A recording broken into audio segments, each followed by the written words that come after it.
Well, what's the crack, everybody? How are you getting on?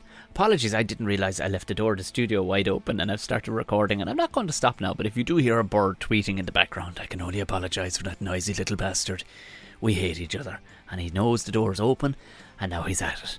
Suffered and sweet, Jesus Christ. How are you keeping? Tickets have gone on sale if you're listening to this on Friday. Well, you will, at best, you'll be listening to it on Friday morning of the 5th. If you're a Patreon, of course, you would have gotten this last night. You get the video of today's podcast, and you get ad-free content. Big tickets would have went on sale for Clattered. My new stand-up show is coming to Care, Tipperary, in the Hill Inn. I'm going to be there. It's a great pub, and they have a lovely spot out the back. I'm going to be there on September 10th. So tickets are on sale right now. So go have a look in the show notes. In the click on through, have a gander. Oh, everything's in there, really. The Patreon stuff is in there, the merch, the YouTube stuff. But at the top, you're going to see tickets for my latest show. There'll be more episodes, or more dates, I should say, coming up. But the Care one is the one on for sale right now. If you're in the Tipperary region or you want to make a night of it, it's a great old town. It's a great old spot. A couple of good old friends from there. Not least the two Johnnies are from there. If nothing else, it's got a lovely castle, and the two Johnnies and myself are from that neck of the woods. So, you know, it'll be worth popping along. If you are listening on Spotify, do us a favour, give it the old 5 stars and hit the bell. Hit subscribe and hit the bell so this stuff lands into your in every week. And if you want to become a patron, you get the Ramble Pod in the middle of the week, which is me talking apropos of nothing, going ballistic, getting a bit loosey-goosey, you know, saying stuff you wouldn't normally say, but it's purely for the patrons. And also this Sunday night, it's going to be a live show where I'll be running it over Zoom. All the patrons are invited. We pick a subject, possibly get a little drunk, and again, don't record it, loosey-goosey, have a bit of crack, but it's purely for Patreons only. So if you want to jump over $3 hairs, have a look in the show notes. It's there for you, lads. Right, moving on to today's guest. He is a brilliant Australian comedian. We've only ever met online, which sounds, you know, somewhat seductive and erotic and all the rest of it, but what a joy. I just finished the chat with him there now, and we covered some mileage / kilometerage, depending on what part of the world you're from. But more importantly, we found out that I'm very good at an Australian accent, by the standard of an Australian. So it's not, you know, you can be all scoffing. Apparently I was on the money with it. Great stories, great crack, and a powerful man from, you know, questionable Irish heritage. No, he's definitely from Irish heritage, but person involved is most likely a criminal. I'll let you choose. David Boyle. All good, great, brilliant. We have David Boyle. I have. It's just me and him in rooms by ourselves, like two sad, straight white males, just sitting here, just looking directly and almost lovingly into each other's eyes, because, you know, we've only got each other now, Dave. I'm in Edinburgh. I'm staying with a couple of Irish comedians at the moment as well. Who are you staying with? I'm staying with Richie Sheehy. Great. Richie Sheehy, yeah, you know him. Yeah, and Mark O'Keefe. Two lunatics from Cork. Yeah, yeah. Good man. Yeah. Good man. Fucking, yeah, it has been. Fucking Richie's working telemarketing during the day and going out and being a madman at night. He hasn't told his work either, so if anyone he's just moved his full operation into this fucking dorm we're staying at. Only a comedian would be so like the arrogance to think that you could pull that off. Like, well, he's doing all right at the moment. He came out and he made some sort of fucking sale this morning. He's pretty fucking happy about. But they're fucking funny bastards though. So you just got so hot off the stage. This is class to catch somebody right at the beginning of their head. And because for anybody wondering, like right now, Dave is in a human place in his face. I can see his face. He looks human. He doesn't look like The Walking Dead. He still has enough zest for life that he's willing to speak to somebody outside of actually getting paid. So this is this is, I think this will be the end of you saying that. This is day one. An hour ago, I finished my first show. Brilliant. And where are you? Where's your show? I'm at Bar 50. Great. Great. Do you know the joint? Yeah, I know the spot. Yeah. It's pretty fucking empty there. People have been telling me previously it's packed. It's like one of the hubs, but fucking there wasn't too many people there today. How many did you get in today? Because I've done it to 2. I've done it to 1. I was willing to go 1. I actually got 5. I got 3 people who I have a podcast as well. I got 3 people who listen to that come.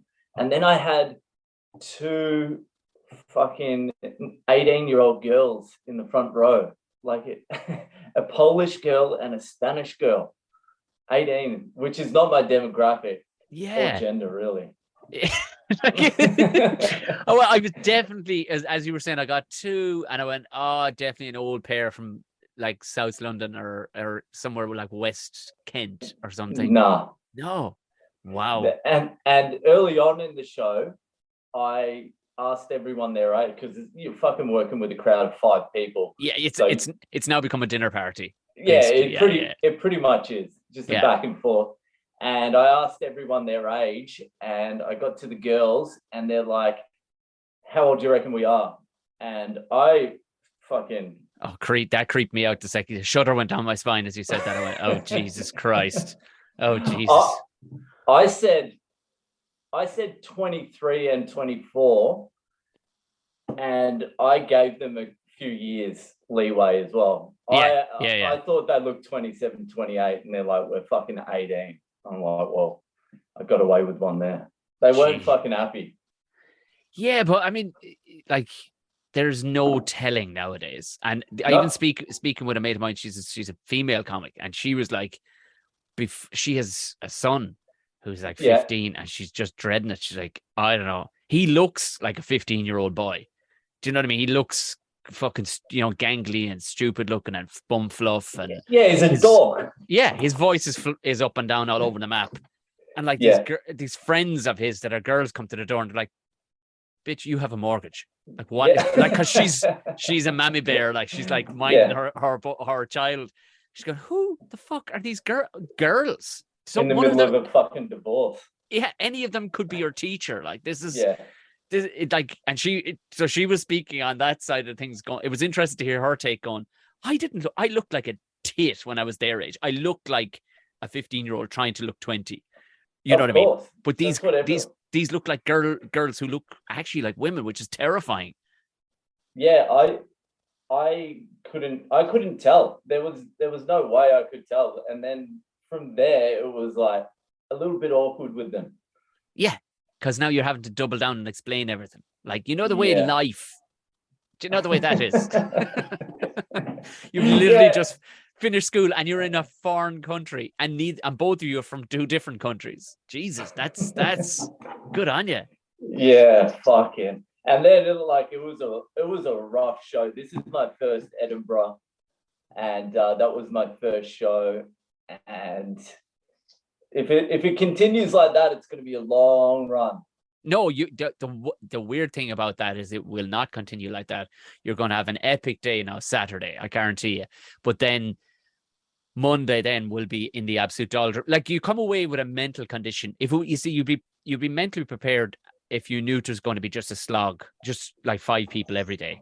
But the problem is it jackhammers your excitement on certain days, and then other days it's in the can. So now so you blow the engine completely. Like if if you stayed in second gear, all right, it'd be a long haul. But instead you're going to be bouncing off the limiter, and then all of a sudden you can't get it into first gear other days. It's oh god, I don't know how. I'm only doing 16 nights as well, and then I'm bouncing, so I don't know how people do the full run and then also just chuck like epic amounts of booze on top of it. Yeah, that was the thing that fucked me. I did it twice, 2 full runs. Okay. And I did like the first year, the amount of beer was just ridiculous. So there was that. By the end of it, I was just a shell of a human. Like, and the second time, how were the shows though? It was okay because I didn't have. It was at a great time for sobering up, and it was like 3:30 or 4 o'clock or something. So Oh, you were just getting over the hump. yeah. So you'd eat some of the local delicacies that would just grease Yeah. the wheels literally, and then you'd bang out your hour, and then you go have a couple of celebrations, and then you've got adrenaline then, regardless of how the show went. And then you're like, oh, this is grand. I wasn't going to drink, but I'll have a couple, and then Jesus Christ, the second one I managed to rein it in a bit, and then the third time I did it, I just did 10 days and stayed on an even keel. But I knew, I said, I don't need this. I don't. But some guys just, they live and breathe it. Their whole year is based around Edinburgh, and good luck to them, because fucking, I would not like to be one of them. It's a little bit culty too. I wasn't expecting that.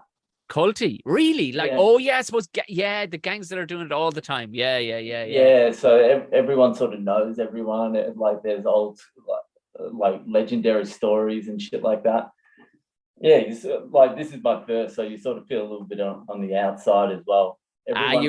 By the weekend, you'll be absolutely loving it. Like, you will. And that's the thing. That's what it is. It's like a touch of heroin or something, because you do get a taste of your show absolutely rocking. And the best thing to keep the spirits up is to do the compilation shows. Do maybe one a day or two, because at least then you're kind of bouncing in with a 10-minute little, and it's not your show, so there's no responsibility. So at least it keeps the happiness levels going. You know, that kind of way. Yeah. I'm doing a couple of comps tonight, so that's I'm looking forward to those anyway. And you can just where is the dorm? It's like a 20-minute walk. It's a 20-minute walk out. I don't know. I can tell you the exact address, but I don't know the areas. I just know the one street. I'm just up and down that one. Yeah. Just up and down that like 400 times, trying to sort out flyers and posters and all that sort of fucking shit. It's bullshit. Shit. It's so fucking, it's not my cup of tea.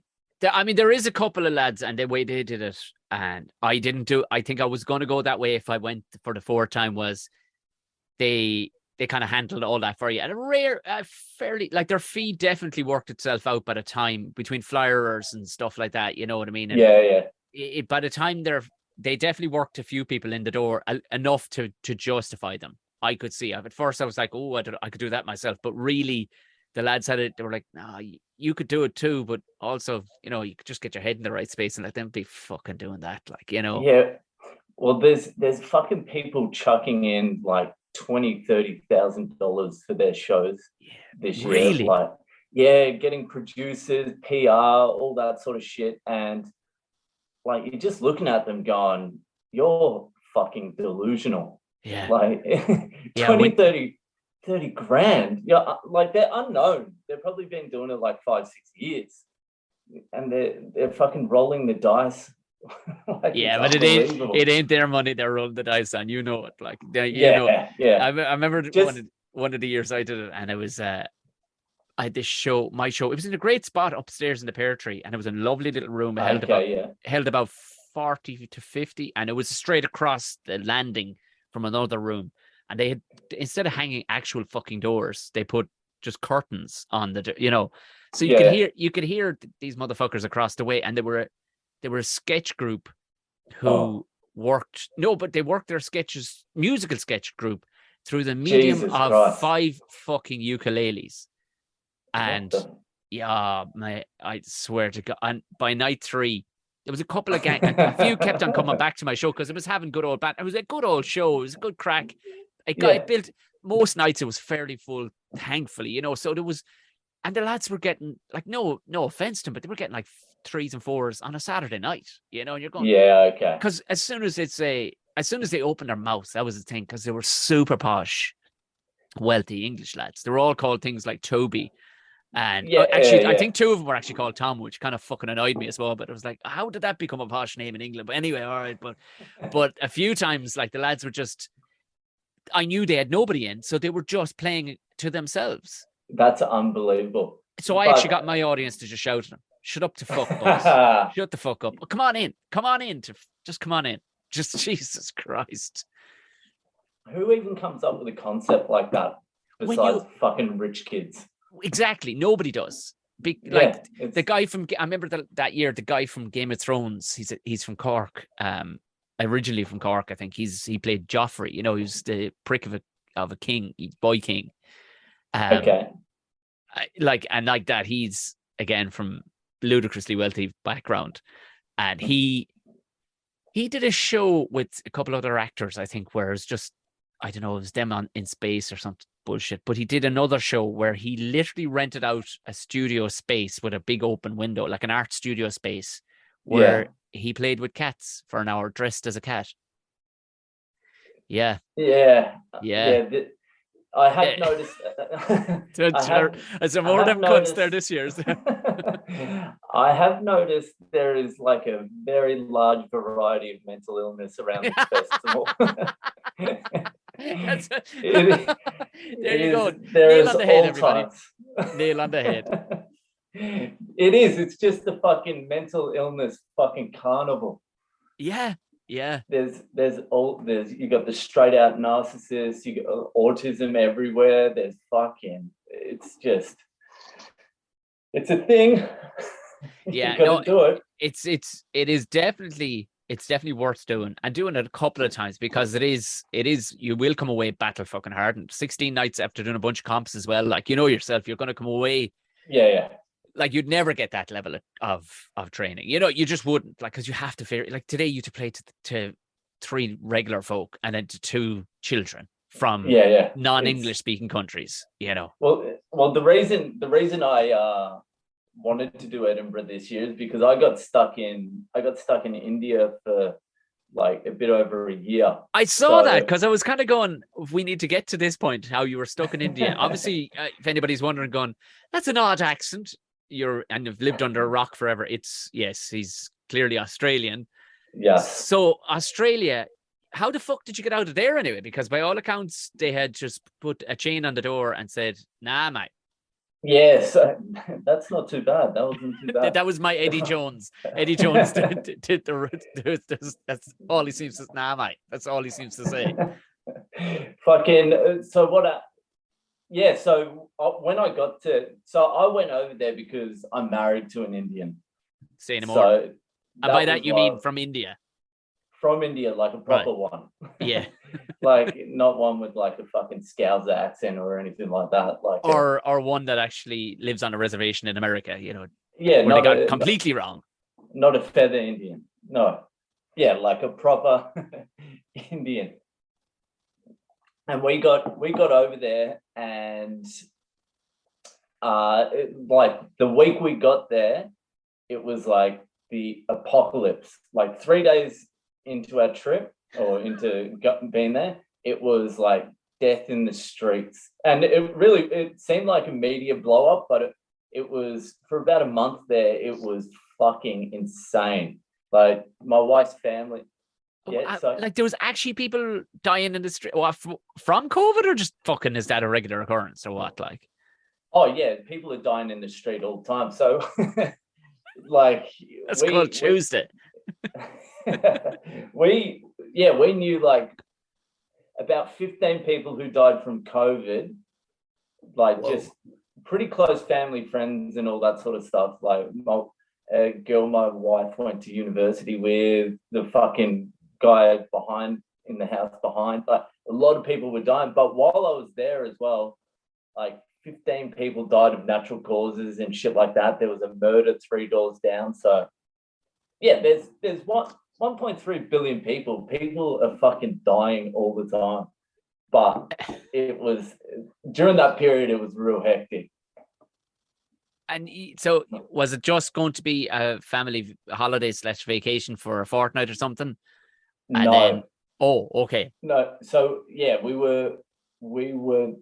just had a baby, and we were stuck in lockdowns in Melbourne, in Australia, and they were just fucked. Like, flat out, mate. Just nah, mate. Yeah, just nah, mate. No, you're not going fucking anywhere. Get in the fucking house. Yeah, not allowed to leave the house. How many cases do we have? 3. Not allowed out of the house. Yeah, the sunniest place, most open expanse where you can keep people away from each other. You could just in Melbourne. Yeah. Half is get in the fucking bush. All right. You're fucking doing all right. The Australian accent's pretty hard, but you're nailing it pretty good. Am I? Well, I'm okay, you see, if I'm talking directly and looking at the mouth of an Australian, like Okay. I'm okay. But if I within the next 3 days, I'll have completely lost it. And then the fuckety Australians that you see on television who nobody ever has their real accent on. Like, you're never going to listen to a Hemsworth and go, well, that's clearly what no. He's barely Australian. He's hanging on by his fucking golden locks now at this stage. Yeah. He is. Yeah, that's not real Australia. Fucking Hemsworth. Yeah, you can be guaranteed his relatives didn't come over on a boat as a result of stealing bread. No, yeah. Whereas your surname would suggest you're not a million miles from the old fucking Shamrock. Yeah, fucking my great grandfather, Mick Boyle. He came over where he was one-eyed Mick. I don't know why the fuck he came over, but one-eyed Mick, his brother stabbed his eye out with a fork. That's the most Irish immigrant story I've ever heard in my life. It is. So he always had a fucking glass eye. Yeah, redhead, one-eyed Mick. Probably loved a good old fucking scrap as well, like.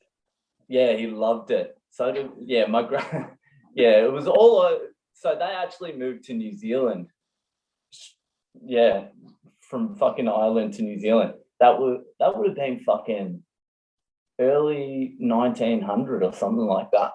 I don't know what was going on there then for everyone to be leaving, but who the fuck goes in? That's the problem. Yeah. And if you're sick, early 1900s, probably late 1800s, there's talks of uprising, but really the British still have a fucking a grip on the place. So you're like, fuck these right, let's just fucking go. A ton of people were just like, oh fuck, and shit was happening abroad. You know what I mean?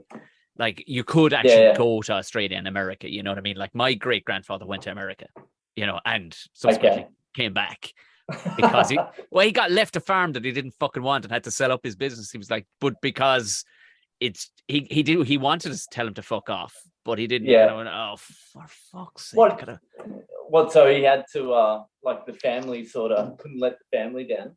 Yeah, literally it. He was like, well, we're going to give you a farm, and it was a good farm. I was like, oh, for fuck's sake! But I got 2 good fucking shops here in Chicago, and shit's pretty cool here. But they're like, come on, your brother can't get it because he can't get it. It's like, he's a little bit.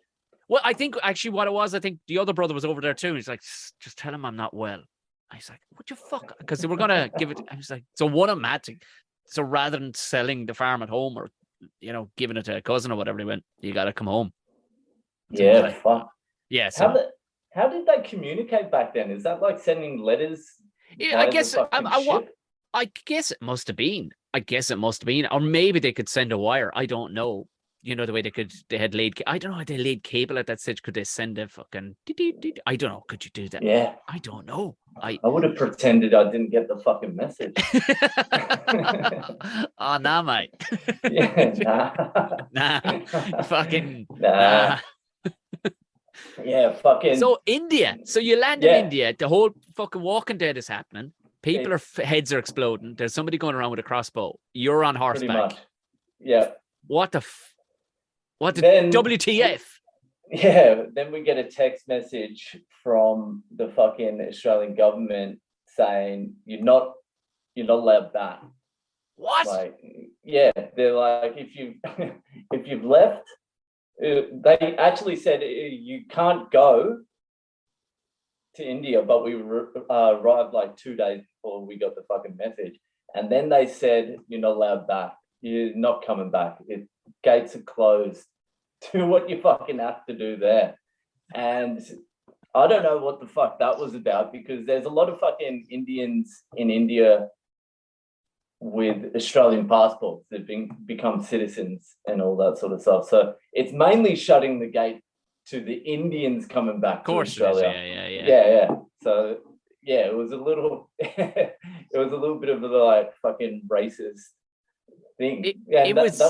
It blew my mind listening to friends in in Australia and stuff, because I was like, how are you swallowing this shit? Like, I mean, I know Ireland bends over a fair bit.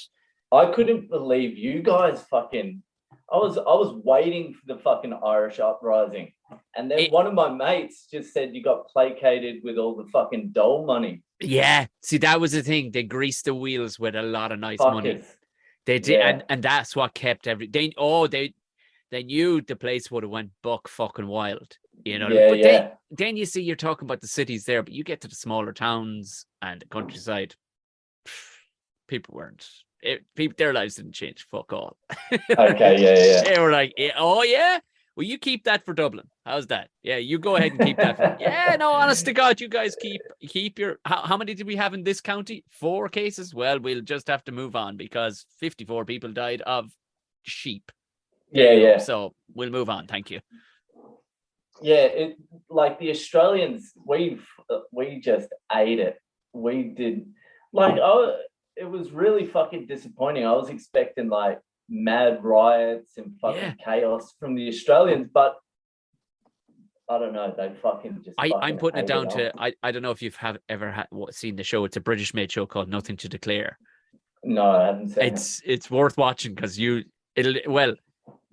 I think what it did was it was the precursor to people behaving themselves when it came to an epidemic, and it was basically it was mostly Australian airports, and it was because they were the most stringent on bringing anything in, you know, a piece of shit on your shoe, whatever. But of course, they had all these Chinese lads who were trying to bring fireworks in, and I went, man, what the fuck? Like one bloke, in all fairness, he had a carry-on bag. How he got it through, I'll never know. He brought it on the plane and got off on the other side, full of fireworks and lighters. Jesus Christ! In the one bag. And, you get these old women with like, and they go, "Can we have a look inside your coat there because the dog is losing its mind? Can we have a look? I don't know. What do you? She'd open the coat and it would be literally 4,000 dried duck vaginas, and she was like, "What? This wasn't on the paper." You're like, "Yeah, it wasn't," but at the same time, we did kind of say you can't be bringing weird shit in, you know, from animal products and stuff like that, you know. So, but they were stringent down to everything, like fucking, because of course they'd had crop failures as a result of different, you know, because back in the day, Australia there was a ton of animals introduced that should have never fucking been there, and then they just introduced another one to try and kill that one. So I think that was where their heightened level of, we've got to be fucking safe, you know, and don't let anything fuck. So I think that was ingrained a little bit in him, kind of going. Irish people were in the cities. You can do what you want with people in the cities. You can do what you fucking want with them. You can literally make them do anything because they just have to. They've no choice. You just shut their road and go, yeah, you're not getting out. Whereas and hence why we moved back to rural South Tipperary. Because I wasn't having any of that. I couldn't. But they'd shut a road and go, no, you're not coming up it today. And I go, okay, well, I'm definitely going up that road. And so fuck off. So, and that would never happen here because they wouldn't dare. You wouldn't dare, you know. I fucking, in Melbourne, like when they shut everything down, they made the 5-kilometer like rule restriction. They were saying, this is what they were saying. They were saying, we're going to have helicopters flying above you, reading your license plate. And I'm like, every car. That's what I'm saying. I'm like, you're what? I'm like, this is so fucking bullshit. There's no way they're doing that. They're like, if they put that on the news, everyone listens to it, then 70-80% of people believe it. And that's enough for them not to have police in the streets. Or they just send one chopper around to do a couple of laps to scare people or something. So I did nothing changed for me during the pandemic. I just did whatever the fuck I wanted. And I was driving around, not one police officer anywhere. The whole time I was like, nothing. They're like, we're going to they were calling it the wall, like the blue wall of steel or something like that. There, there's just going to be. That sounds like a gay porn. Yeah. Yeah. Fucking. They were saying like, yeah, we're going to surround the city with the blue wall of steel. And I drove around and did not see fucking anyone. It was like, and the worst thing about Australians is like, most Australians are fucking criminals. Yeah. Like, Yeah. like that never left us. The Irish criminal element never fucking left us. We're all criminals. And then this bullshit came and everyone became like the most obedient fucking motherfucker in the world. And that's what disappointed me, because you know the notion of the Australian male. Okay, there was they would paint it. What the media would paint here is two completely polarizing people. You'd get the fact, just fucking outworking, just an animal basically, or you get this almost androgynous fucking God knows what. Oh yeah, I'm from Australia. One nasally there is version. those two. Yeah, no doubt, but there's surely a lot in between, where there is. But it's about 15%, like 70. What is really? it? 85%. Like 15% androgynous. Like that's in the cities. Yeah. The fucking you go 3 kilometers outside the city. Every Australian is a fucking animal. I've met some fucking savages. Like you're going, oh Jesus, right? I can see your lineage and where it came from. Yeah. Yeah, they're complete animals in the suburbs, then fucking out west, like just everywhere. And then I just couldn't believe there was no fucking. There was no there was a little outrage, but everyone just fucking copped it. It was fucking very disappointing. I won't bore the fuck out of ourselves or annoy the shit out of ourselves, but I don't know if you've ever seen it, but still to this day, one of my this isn't an Australia themed podcast, but one of my favorite ones of all time was it was an interview with, he was a senator of some province or whatever, and but they showed it on like morning television because it was such a hilarious interview this guy was doing, and he was giving a speech at some opening of a garden, and he was real fucking old school, real old school Australian bloke, and they were going, how do you feel about gay marriage being introduced to the country and gay rights and all the rest of it? And this guy clearly had a fucking something in his craw about her, but he wasn't. He was letting it go. He's like, fucking bloody, okay. Who am I to say about somebody's sexual proclivities? May 1,000 blossoms bloom. And his face just literally, as he said that, his face just switched like something out of a horror movie. His face just darkened and went, but I'm not spending any more bloody time talking about it because there's too many crocs killing people. And then it was just you have to go look for it. It's just a switch. He's so lovely, like a lovely old kind of grandfather that's trying to understand the new ways of the world. But then, boom, somebody pulls the handbrakes up. But there's bloody crocs eating people. It's like, yes, the most Australian thing into 2 Australian things in one man. That's next level Australian.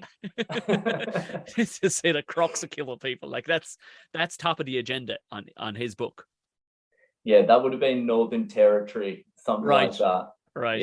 Alice Springs or fucking Darwin or something. They're real. They're the real deal out there. So how long then did you spend in India after Australia said, nah, mate? Yeah, so we spent, so that lasted like 3 months, is around about that. So you couldn't get back, but then flights back became like astronomically expensive, like $20,000 one way from India to Australia. And fucking, it took us about 3 months once we decided to leave to even get one flight. It was just too expensive to leave. It was like, my wife flew back first and it cost like $3,000 one way. It's usually about $1,000 return. Jesus. So, but the thing is with India, once that fucking apocalypse period finished, it was about 5-6 weeks of it. It just opened up and it never shut down again. It was just loose. Yeah. Loose as fuck. So the first day out of that 6-week lockdown, we go to a restaurant and it's like meant to be 50% capacity. And we walk into the restaurant and they've got it down the middle, split 50-50. And they were putting 100% of the people in 150% and 0% of the people in the other. Good on you, 50%. India. Good on Yeah. you. Yeah, somebody looks through the window. It's like, oh, yeah. Well, technically, they're right. And yeah, so that was straight out. That was the first day. So you're like, we were thinking the third wave isn't too far off. The third wave's coming. And did it come? Like, or did it never? Wow. It never came. And they opened up. People were still dying. Like people were dropping like flies. Still, it was on the downturn, but they opened up in the middle of the apocalypse, and nothing happened. It didn't nothing happened. It fucking just petered out. I don't know what the fuck. So it was hard to reconcile any lockdowns after you saw India. Like it went wild, but then it was sweet after that. Once everyone died, it was pretty chill. Everything freed up a small bit. Like just it was good. And tell me this. Yeah. So what does a man do? Because that was when I was listening to people, and it seemed nobody seemed to ask the question that people were getting trapped abroad. Like, what did you go working over there, or what did you do? You're like, or were you all right? Did you keep the head down for savings wise, and what the fuck did you do? Like, yeah, I just did that. I did some writing, worked on my comedy. I was doing gigs and stuff around India. Well, yeah, and yeah. I was doing lots of gigs. It's their English is pretty good. Of course, yeah. Yeah, so especially in Bangalore. I was in Bangalore and a lot of people, it was still tough with the English and that.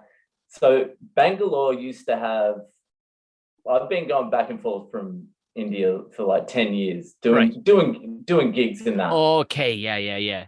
Yeah, so about 6 years ago, I would go there and like even the open mics, it would be 80 people. It would be like unbelievable. All the crowd speaks English. Like they're all like private school educated type thing, or convent school type educated type things. And I went back a couple of years later, and there was like an IT boom in Bangalore, and like people from all around India came to Bangalore to work, and everyone else's English is not as good as the people in Bangalore. So the fucking gigs started getting a little bit harder. Wow. Yeah. So half the comics would start doing comedy in Hindi, and then the other half would do it in like Kannada, which is the local language, and then there would be like English comedians as well. It was tricky. How's your Hindi? No, non-existent because fucking non-existent. How's my English? It's fucking barely operating. But yeah, the fucking the local language in Bangalore is called Kannada, so everyone speaks that. They don't like Hindi down south. Sure. I mean, it's just like country folk moving in anywhere. Like it's just or whatever, you know. It's like, well, if you're not going to keep up to pace with us, you can fuck off, basically. Yeah. Pretty much. Jesus.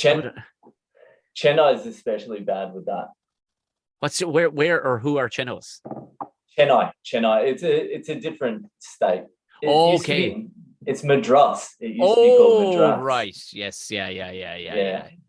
They yes, of course. They post-colonialism. They decided, they're dead right. They've changed. Yeah.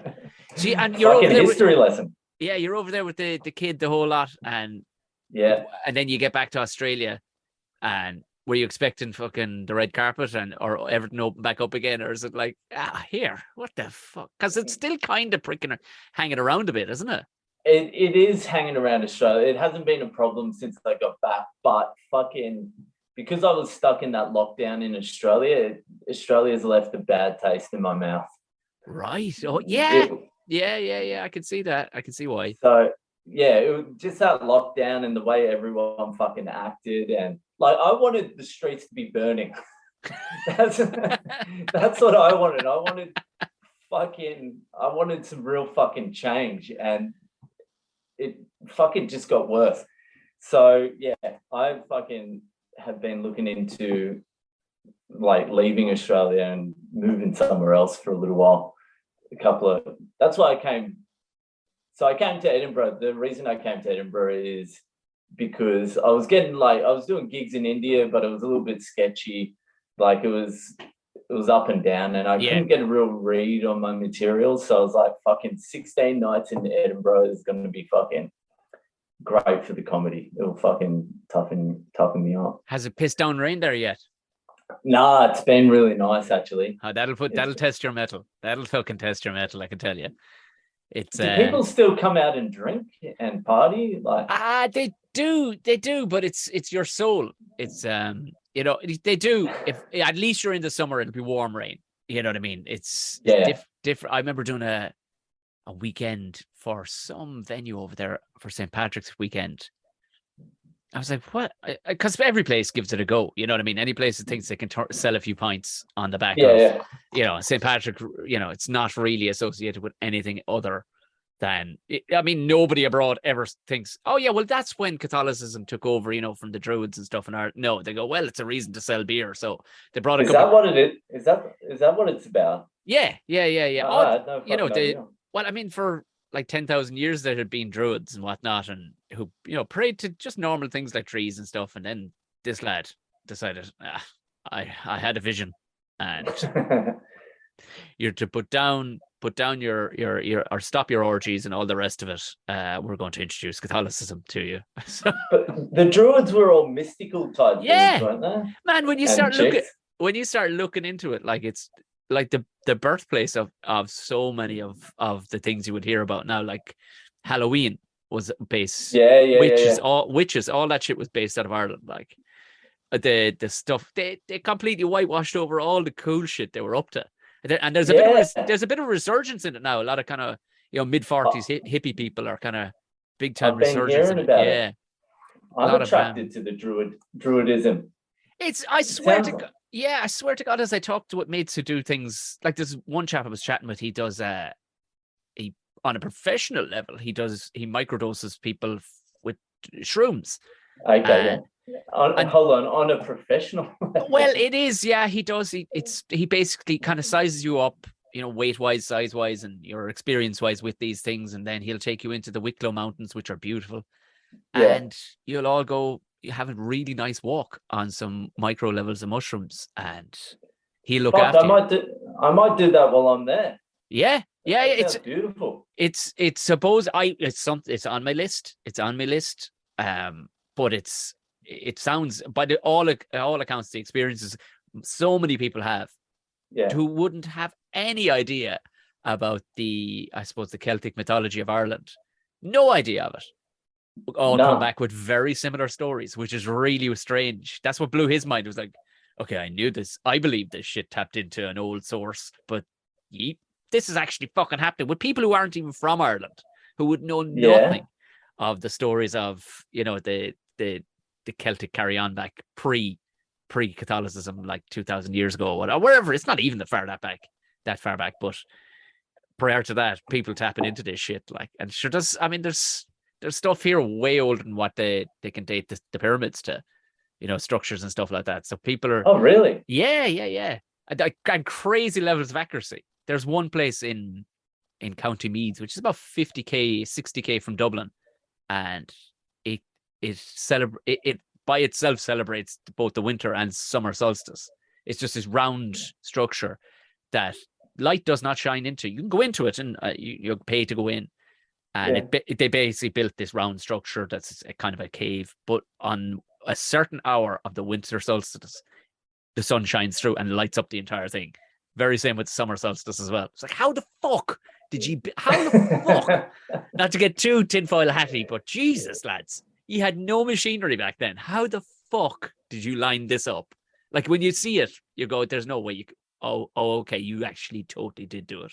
You mad bastards. You fucking knew something. They knew something back in the day. They fucking knew something. But we know nothing. Oh no, it's been completely whitewashed out of our heads. We've got no fucking idea. No, we're just looking at Instagram and we're listening to people saying that there's going to be choppers following us around town. I just imagine you eating a packet of crisps, walking down, and there's just a chopper going, "Hey, mate, get ham." You're like, I'm going to finish these crisps first, if that's all right, mate. You're like, you blew my fucking hat off. Would you fuck off with that chopper? Fuck.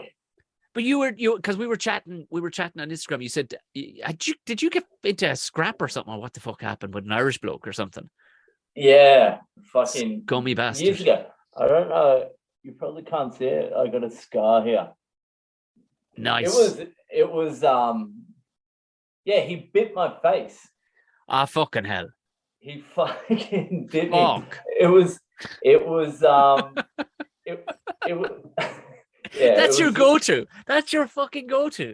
Oh, don't get into a fight with Brendan. You know what he's like. Yeah, fucking. Not only that, but it wasn't. This time, it wasn't my fucking fault.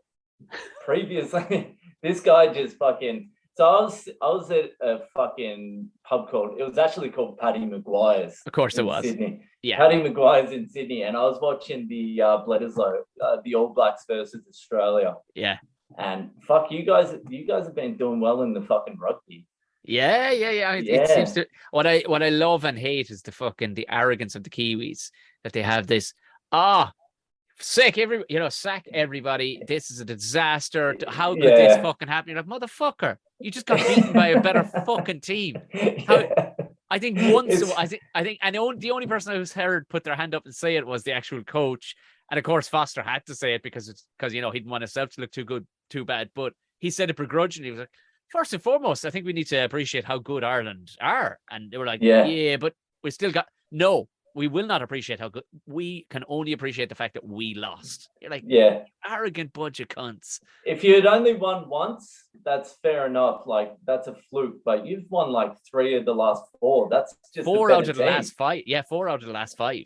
Is it 4 out of the last 5? Yeah. And to win the series down in New Zealand and win it convincingly too. Like, probably left a couple of tries behind them. Like, this. Now, I mean, New Zealand did look a bit ropey in comparison to their own, but you look at the name, the team sheet, and you're like, those are all fucking killers. And they're not fucking bullshit players. Like, it wasn't a bullshit team. It wasn't like the seconds fucking playing. It was legit. If we came away with nothing from that entire series, it was Peter O'Mahony saying to Sam Cane, I don't know if you saw this, but they were able to. Very smart people were able to lip read exactly what he said, and somebody picked it up with very good sound equipment, was able to pick up on by the ref's mic. Him and Sam Cane were getting into it towards the end of the second test. O'Mahony was playing, had a 10 out of 10, so of course he was high. And Cane was they were losing, and he just fucking jackled another ball, and Cane is fucking having a go at him. And he's like, who the fuck are you? Who the fuck? You're just a shit Richie McCaw. Now fuck off. Yes. Nice. And the guy did nothing. He actually backed up like a fucking snap dog. He just backed because up. He's a shit Richie McCaw. Yeah. You're going. You just proved what he literally. The second he said it, you proved what he said was correct. Yeah. It's at least McCaw would have a go. He would have eye gouged him in the fucking ruck or something. Yeah. No, backed up and just pissed his pants. That's a fucking problem. That's a fucking problem. It's fucking great to see it. Anyway. Fuck them. They've been at it for long. They're arrogance of them to just assume that they're supposed to win everywhere. Fuck them. Yeah, both my parents are fucking Kiwis as well, so I actually followed the All Blacks. But it's been nice to see fucking Ireland win. It beat the All Blacks. It's been nice to see because fucking New Zealand have been on a tear for the last fucking 15 years. Well, I mean, even in fairness, they took it well enough afterwards. Like, there were signs up around New Zealand saying, well, at least it wasn't England.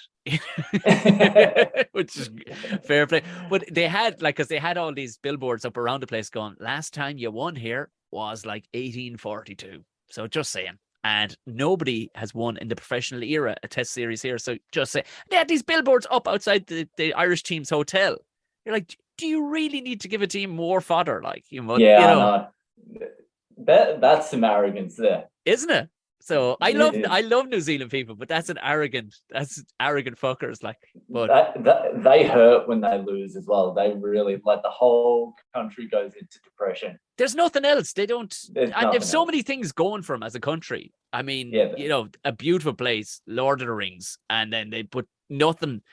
Everything takes a back seat to rugby, doesn't it? it's an obsession. It's a religion. Like that. Yeah, That's it. That's the whole thing. That's but why you can. That's why you can get a good team out of them pretty much every generation. it's so anyway. So you're in Paddy Yeah, McGinty's or Paddy Maguire's, Maguire's. Paddy Cliche Maguire's, and you're sitting Yeah, there. that's what it was. You're watching No, Australia play New Zealand. and I go to the bar, and there's a girl standing next to me at the bar, and the bar's packed, and we're waiting ages to get fucking served a drink. It took like half an hour, 45 minutes. We're just standing there. So I struck up a conversation with her. Finally, we get served. I fuck off outside. She goes somewhere else. About 45 minutes later, I'm fucking pissed right up. I'm really fucking As you're steaming. supposed to be in Paddy McCliche's. Yeah, that's right. And the lad with the name Boyle is steaming in an Irish pub in Australia. Who would ever seen that on the books? A lot of fucking cliches there. Yeah. And I need to go to the toilet. So I go to the toilet, and on my way, I see that girl. And I just stop, and I'm like, fucking, how was that fucking line? And I just say some bullshit to her. And there were two dudes at her table.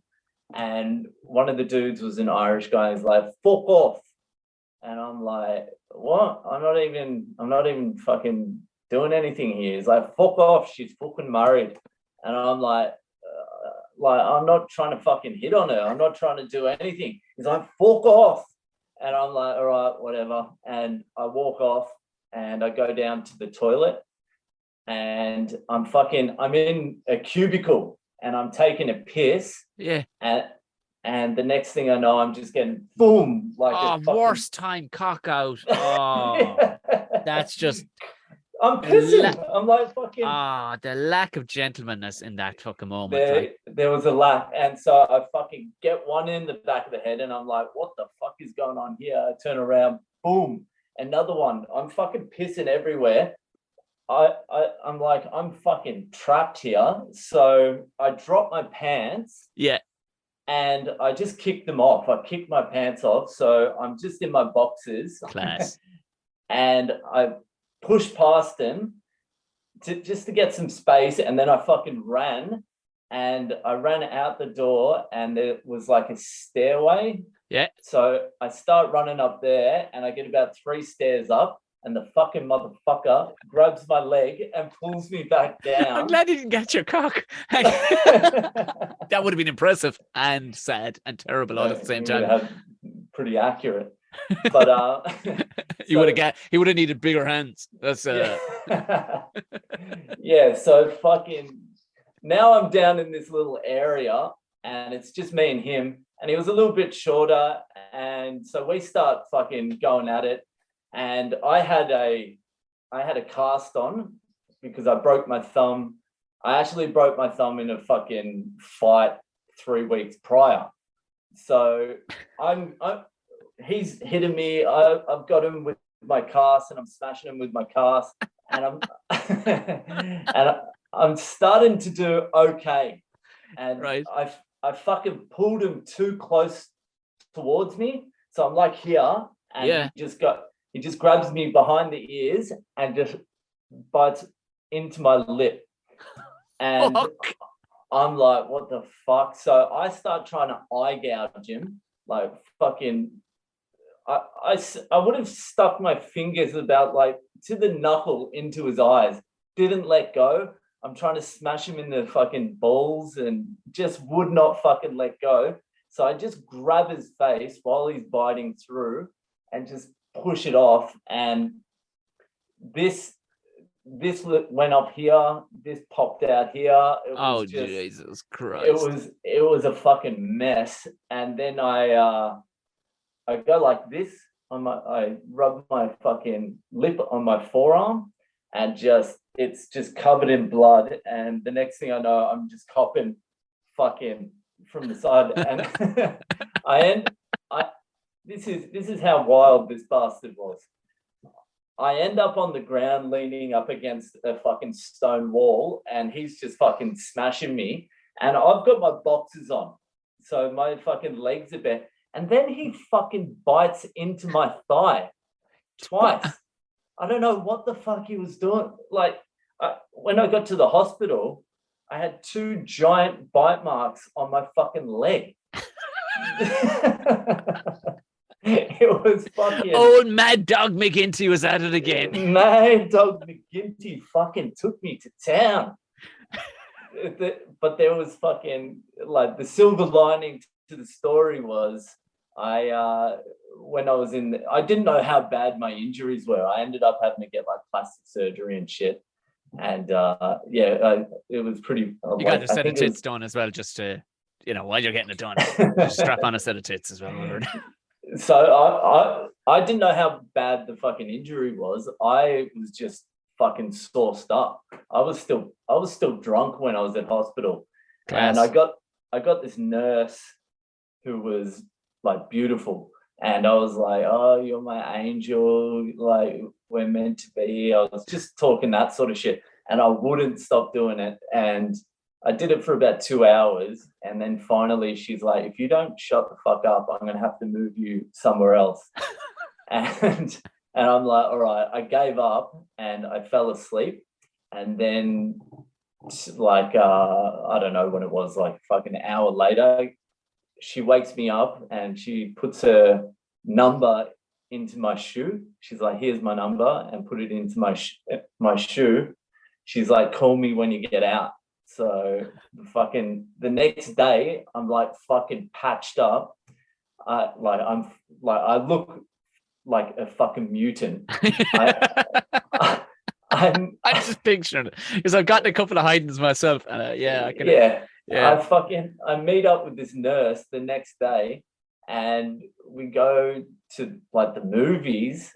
Where she can keep you in the fucking dark. Yeah. She can't be seen with this fucking elephant man. I ended up fucking banging the nurse and fucking nice. Yeah, until she was with her for like a month before she turned into a complete psycho. But obviously she's a psycho. Yeah, she was drawn to you looking like that after she heard the story of how you got looking like that. Yeah, I mean that's a lesson, kids. Anybody wondering, if you find yourself in that exact position and you are still attractive to somebody, then you need to question where their head is at. So you've copped a couple of hidings? Oh yeah, man, I loved scrapping back in the day. I fucking loved it. I used to scrap all the time. I'm like, I never won. I'm like 46-0, or like 0 and 46. I think I won one when I was like 16 or something, but fucking from then on, it was just like, I was like Homer, just getting fucking battered. Yeah, there's a lot to be said for a fellow who could take it too, like, and keeps on coming back. There's a lot to be said for that heart. You know what I mean? Yeah, fuck. No, I used to do all right. Yeah, I was. I loved a good old set too. Now I did. It was. But I'm kind of near more mutual territory. Like I did an awful lot of martial arts throughout from the age of 4 up until my early 20s. Like, but it was more so. It was Ireland at the time. Like, it was just. I don't think people have a good old fucking scrap anymore. Like, it just I worked in construction as well for years, so literally the amount of times it would just be down tools and let's go, fuck it, and just the amount of time.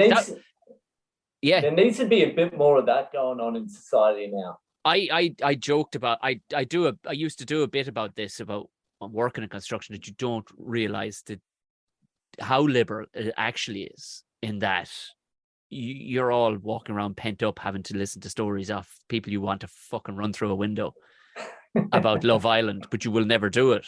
But but like in construction, you can literally be shirtless, smoking a fag indoors, and have a fucking scrap. with your colleague, Yeah. and there is no letter to HR. It's just there. It is. It's done. You know what I mean? It's It's and beautiful. the liberal, like the level of hard, of like straw. Like I would argue that it's actually a very leftist notion that you can go so prehistoric and just get it out of you on the spot. No bitching, no keeping it on board. You need something like that in your life. I just started doing some kickboxing. Very good. And at the end of it, you do like 15 minutes of sparring, and whatever like delusion you have that you're like some good fucking fighter, gets kicked out of your head real fucking quickly. Yeah. Like just when you get a fucking full-blown punch to the face, then it's very humbling. It is. That's a great phrase. Yeah, it was. I think, was it Mike Tyson had that great line? Everybody, everybody's got a great. Is it everybody's got a great? Everybody's got an Everyone's opinion. got a plan. No, everyone's got a plan. Till they get punched in the fucking face. Yeah. Yeah. And I purposely used to drop the word cunt into sets. And I would do it to get the meerkats up out of the room. You know, the fucking people who get offended by words. Yeah, You know, you'd see their heads go, and you'd see. Now, normally, because it's in a comedy sense, you're saying it in a comedic way. You're not going, and this fucking cunt says, you're not doing it that way. But it's because it's purely a word. You can see the heads go, oh, jeez, oh, and the notion, how I would follow that up would be, for anybody who gets offended by words, you've clearly never been punched in the fucking head. That's exactly right. Because if you get panned out with a fucking slap, when you come to, the first thing you will say is, what cunt hit me? In front of everyone, and you won't worry who's about or who's around. You know what I mean? So trust me, it is a great leveler in life, is to get them knocked the fuck out. Like, it's been really fucking good. I've only been doing the kickboxing for like let's say a month, and just everything that I thought I knew is out the window. Like, I'm like the lowest level. I'm like the lowest level. There's dudes who've been doing it 3 months or 4 months or 6 months or whatever, and I can't even lay a glove on these dudes. And then there's dudes who've been doing it a year those dudes can't even lay a glove on. And then all of the guys in my gym, they're just fucking weekend warriors. There's like that UFC level, like there's so many levels to it, and it's and the other thing is, you get these dorky looking fucking dudes that are just absolute killers. Yeah, that's that you would see in the street, and you'd be like, I would absolutely lick that cunt. Yeah, but fucking you would die. They could kill you if they wanted to. That was the great thing I remember doing martial arts. And it was kind of really only after, but I would honestly say the amount of scraps out on a night out and stuff, they were very few and far between, but I wouldn't back down, because that's I just have that kind of small dog syndrome in me. So when I get shouldered by somebody saying, and they knock your drinks, they're like, yeah, and you can fuck off. You're like, all right, fuck this, man. Yeah. Either you're sorting them drinks out, or I'm putting you through the fucking wall, like, or there would be that, but on a rare enough occasion. But I'll never forget the one time it was never ever it wasn't needed. No violence was needed. It was just purely. Have you ever seen like a fucking huge dog look at a manic fucking small dog and go, I don't know what the fuck, that cunt could have a knife or anything. You know them. Do you know them brilliant moments when you go, that fucking dog doesn't know how to deal, so he's just going to back away because this could be a whole pile of trouble, and he doesn't. And I remember I was in Vegas one time. It was a gang of us, and we'd just been drinking all week. It was a fucking shit show. Like, and we're in this nightclub. And I don't know how we got into this. It was one of those nightclubs that fellas like me shouldn't be let into. You know what I mean? Yeah. People are. It wasn't like Instagram wouldn't have been heavy at the time. It wouldn't have been much at all. But if it was right now, it would be gross. People would be literally walking around with, selfieing themselves throughout the entire thing. Like Lil Wayne was there.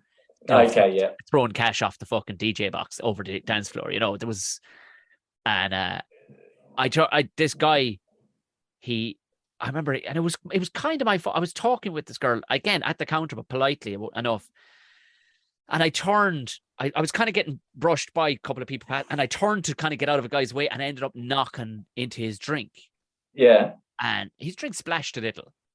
I went, and I mean, Dave, I looked up and then up again, and the fucker was still going. Like, he was a mountain.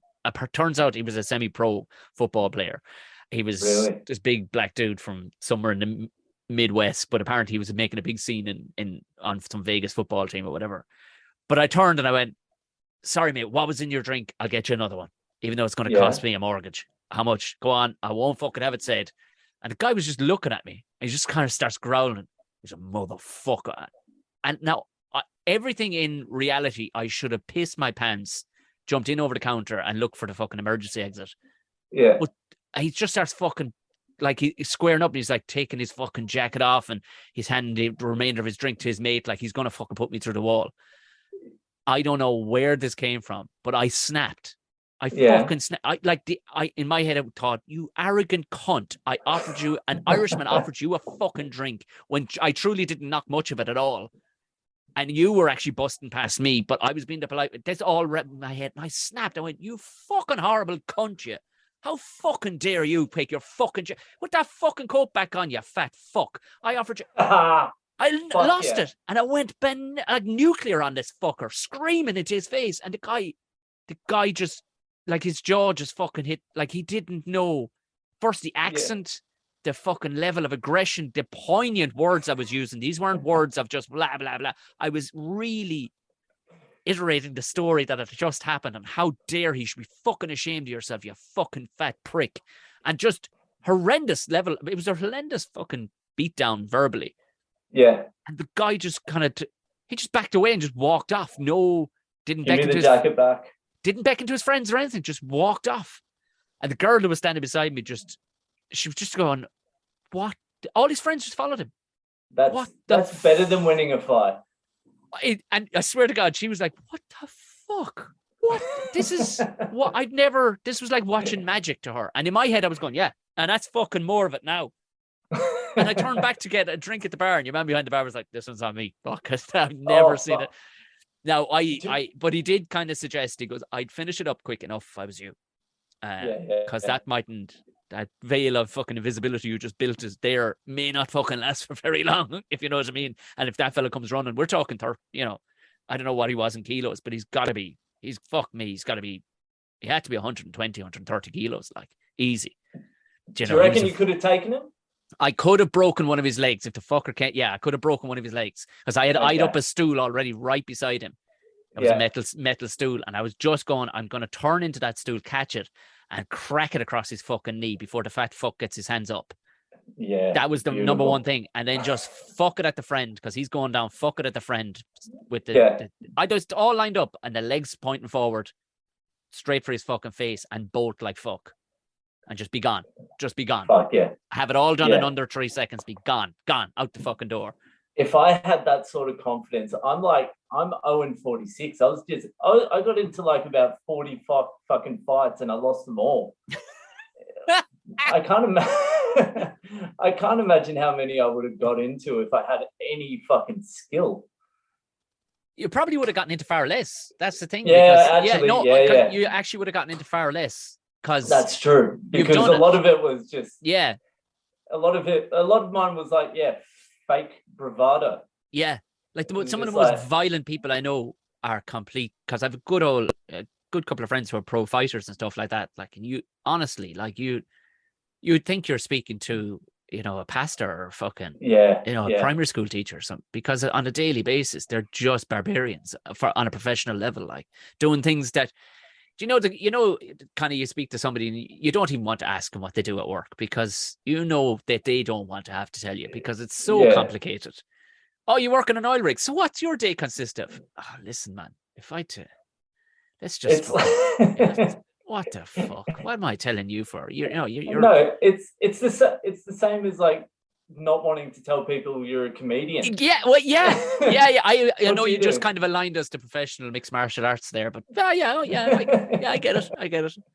It wouldn't be the first time it's happened on this podcast, to be honest with you. That No, I get no, you are right. You are right. The oddity of it, it's very difficult to even get into, like, because the first questions will always come out. The same questions will always come out, won't they? Like, yeah, it's like tell us a joke. mm, Like, yeah, why don't I know you? You're yeah, not famous.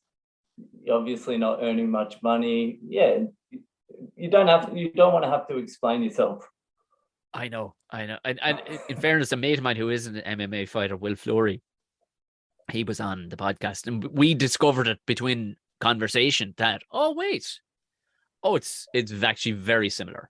Even the build up notion to do, because you're by yourself you are by yourself, Yeah, and then trying to explain it to people. Again, he's a professional fighter making a decent living, and his star is rising as it speaks. But having to explain to people why he has cauliflower ears, you know what I mean, and why uh, why have you got a black eye, and you're at weddings, and then of course guys want to tell you about a time they got into a fight, and you're going. So fuck. it's the same thing as having to hear a shit joke when you're sitting at a wedding table and you're like, oh yeah, Yeah, yeah, yeah, yeah. Fuck, yeah.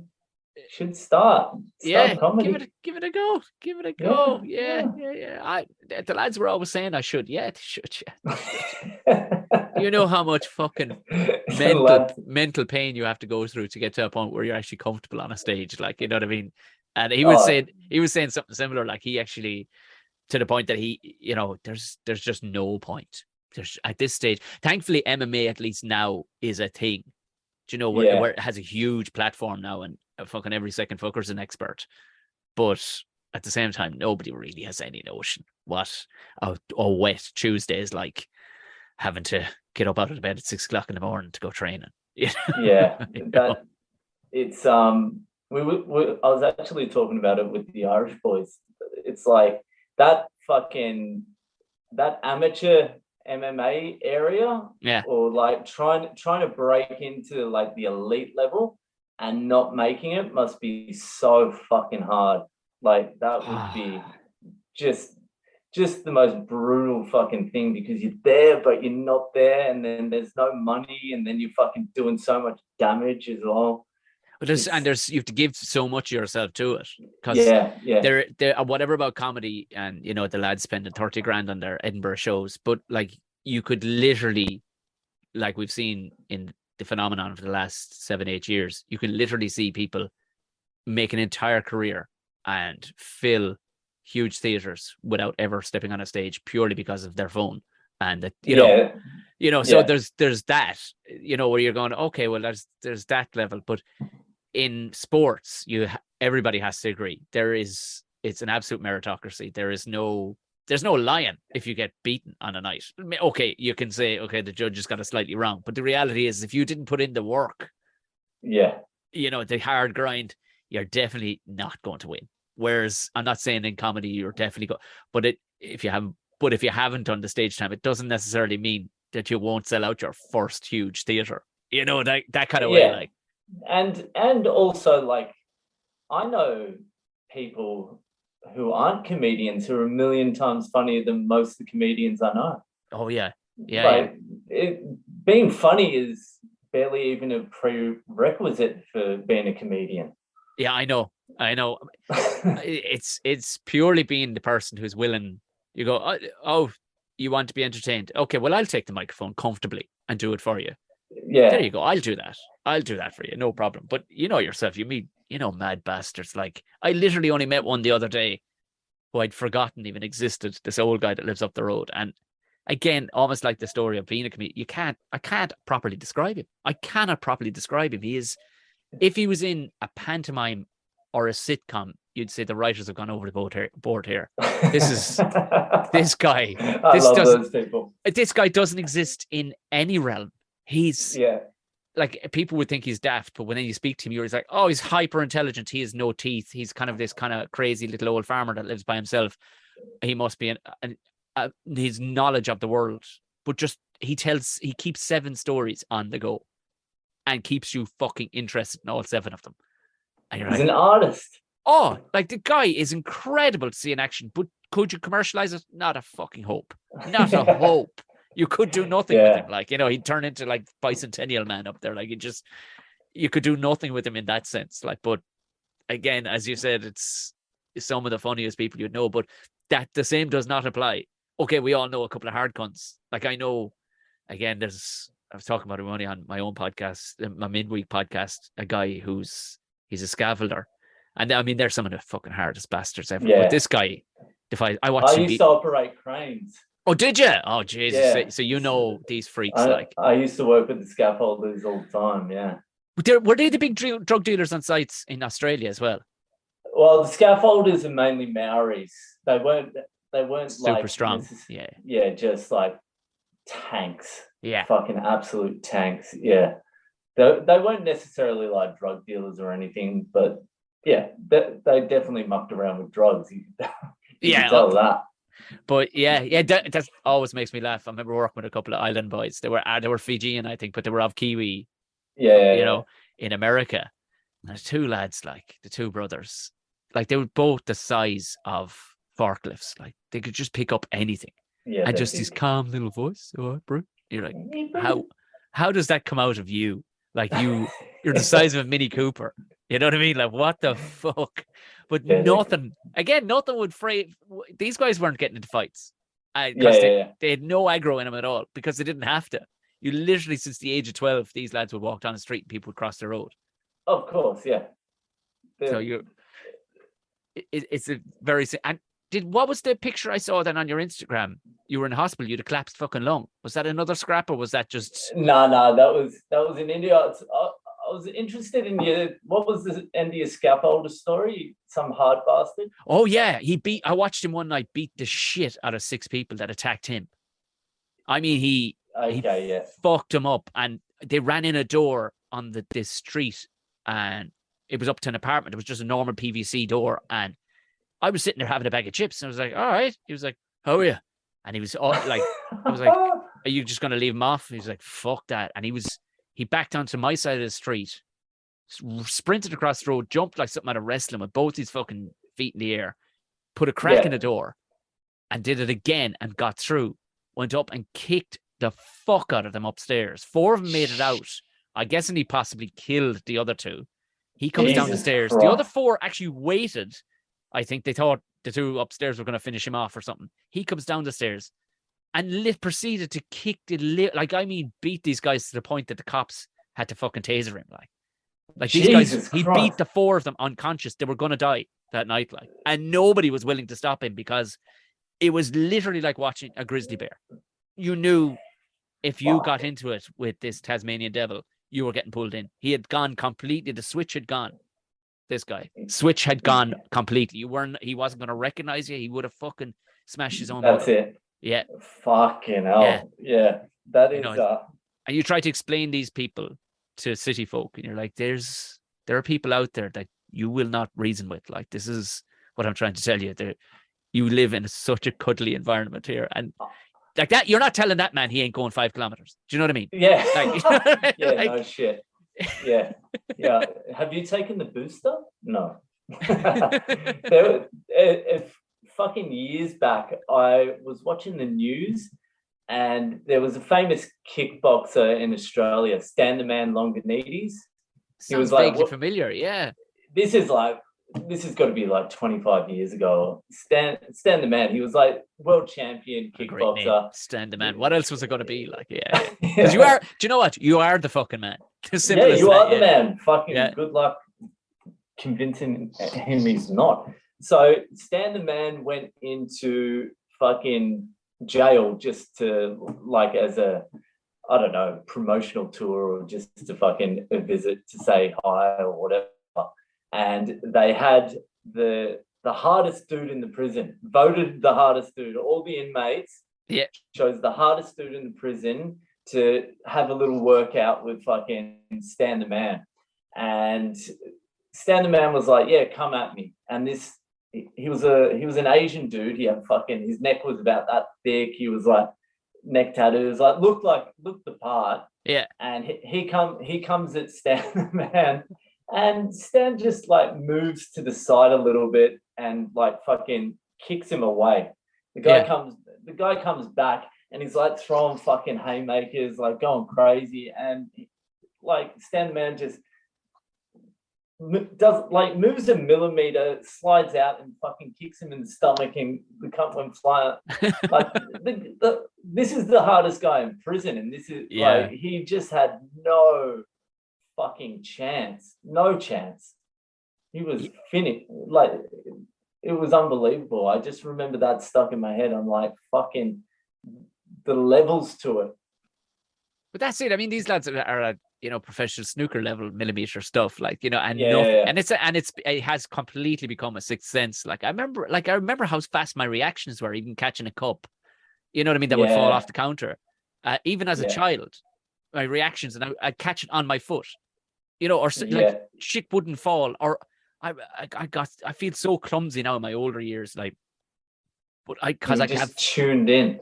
I just physically remember never banging off shit, never fucking tripping over nothing, never, like I knew where every fucking toe was supposed to be going on the ground, like, and you do Yeah, after yeah. years and years of this shit, like, and of course you lose it all. I turn into an old sack of shit who tells jokes now, like, but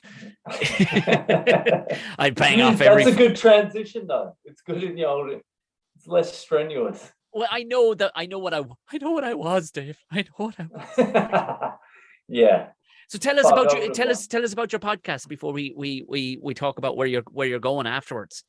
Okay, so yeah, no, I quit boozing like 3 and a bit years ago now. 3 years, 100 days, and You've only got two lips, like you can't have them both bitten off. So yeah, it's yeah, it was coming to that. There was yeah. fucking arrests, there were fights. It was just getting too messy. So I quit boozing, and the day I quit boozing, I started recording a podcast, just like 5-10 minutes a day, just fucking talking whatever, talk about what's going on, the process of quitting booze. It's a comedy podcast because you can't talk about fucking quitting boozing for fucking 3 years every day for 3 years. So yeah, it's just me talking a bit of shit, little bit of fucking about not boozing in there, just trying to be funny. Really, it's just Handy for anybody who's maybe they want to give it a fucking miss for 6 or 7 weeks at the very least. Go, all right, well,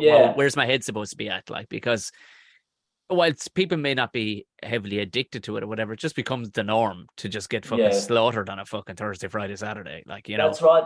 That's what a lot of my listeners are. They're like the fucking weekend warriors that just want to give it a break, but there's always some drinking going on, or you work all week, and then what is there to do besides fucking get hammered on the weekend? Yeah, there's nothing like that fresh head on a Sunday morning, though. There's nothing like a fresh head on a Sunday morning. Do you booze? I do, yeah, I do. I broke it. I came off the beer for about 10 months purely to break it, because I was drinking too much. Yeah. Because I was gigging and just a couple of pints every fucking night, like, and you're like, but I realized the fucking joy had gone out of it. Like if you haven't had anything like a fucking chocolate bar in a month or something, you're like, this is the nicest thing I've ever fucking eaten. When I get my hands on a pint now, it's shut up. I don't want to be spoken to for the first 5 minutes anyway, because this is going to be just me and her. Just orgasmic. Just delicious, just so exciting. It's a real treat now, that kind of way. Oh, yeah, I can picture. Fuck, I'm getting you back on the. I'm sorry, sorry. No, sorry. the way you described that was fucking that was sending a few tingles down my spine. But I do.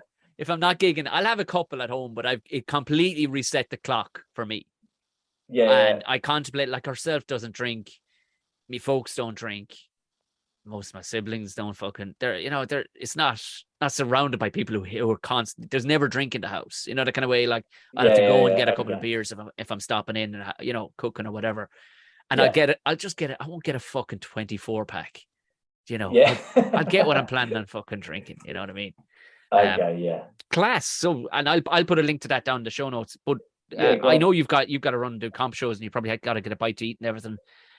You're in Edinburgh for the run. You're at Bar 50. What time of the day is it on? It's 5:15, Bar 50 in Edinburgh, but I'm coming to Dublin. Yes. I'm coming to Dublin on the 25th. The 25th Sugar Club. of August. Sugar Club. Yeah, I'm looking forward to that. Brilliant. I'm in the belly of the beast there in Dublin. I'm really looking forward to getting to the fucking ancestral land for the first time. I'll be the first Boyle there, back there in like over 100 years. You have to get an eye patch and just start taking selfies for your family around the place. Like just He's back. The ghost is back. The ghost of one-eyed fucking Mick is back. Mick. Yeah. And where else are you gigging? Are you gigging anywhere else in the UK or Ireland?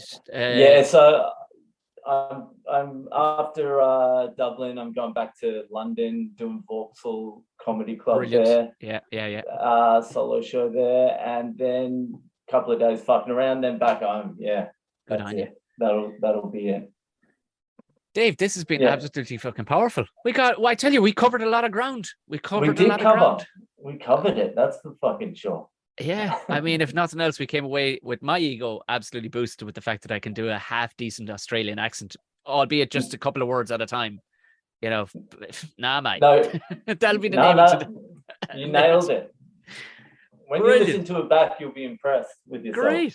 Great stuff. Thanks for having me, Tom. Oh, it's been a joy. Thanks a million, David, and best of luck. And hopefully, I think I'm gigging in Dublin around those couple of days. I'd love to run into you anyway if you are around for a day or two. That'd be great. Yeah, I'll stay in touch. I'll let you know what's going on. I think I'm staying at Richie's house in the middle of Dublin now. So great. If the two of you walk out wearing Liverpool, do you know the phenomenon of Richie? Yeah, good. I know right. About it, yeah. Good. I know about it because he's told me about it.